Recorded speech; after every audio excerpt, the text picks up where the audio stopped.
ध्यान से सुनना। मन क्या है? मन एक प्रक्रिया है, चलने की प्रक्रिया है।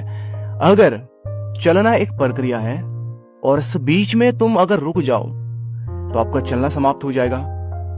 तो तब तुम नहीं कह सकते हो कि मुझे चलना है, बैठना है। तुम रुक जाओ तो चलना ऑटोमेटिक समाप्त हो जाएगा। यानी अगर मैं रुक गया तो चलना कहाँ रह गया?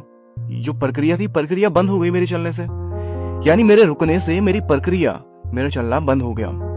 अब इसे इस तरीके से थोड़ा हम समझे कि हमारे जो पैर हैं ये चलना नहीं है। पैर तब चल सकते हैं जब तुम चाहो। अगर तुम रुक जाओ तो चलना नहीं होगा। तो हमारी जो चेतना है वो बिल्कुल पैर के जैसी है। यानी वो तुम्हारा स्वभाव है। पैरों में हमारा स्वभाव क्या है कि अगर मुझे कहीं पहुंचना है तो मुझे चलना पड़ेगा। वो मेरा स्वभाव है, मैं ऐसा ही चल सकता हूं। तो मन भी बिल्कुल ऐसा ही है। मन बिल्कुल चलने जैसा है, वो एक प्रक्रिया है। क्योंकि जब चेतना एक जगह से दूसरी जगह जाती है तब वो प्रक्रिया मन है। जी हाँ, मन ही चेतना को लेकर जाता है।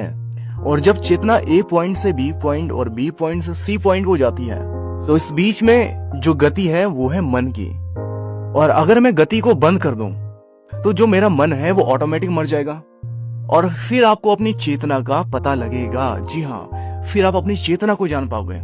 और समझने वाली बात यह है एक बार फिर से कि मन पैर जैसे तो हैं। अब आप इस बात को इस तरीके से समझ सकते हो कि हमारा जो मन है वो एक चलने की प्रक्रिया है, यानी पैर नहीं है। पैरों से जो चलने की प्रक्रिया है वही मन है, यानी क्रिया ही मन है, कर्म है। क्योंकि मन भी एक क्रिया है। और इसी वजह से आज की डेट में हम कहीं भी रुक नहीं पाते हैं। और शॉर्ट्स वगैरह, रील्स की वीडियोस ने तो हमारा माइंड ऑलरेडी डिस्टर्ब कर दिया है। वो हमें हर सेकंड कुछ नया देना चाहती है। और जब भी तुम रुकने की कोशिश करते हो, यानी रुकने के लिए सबसे बेस्ट तरीका होता है मेडिटेशन। जी हाँ, जब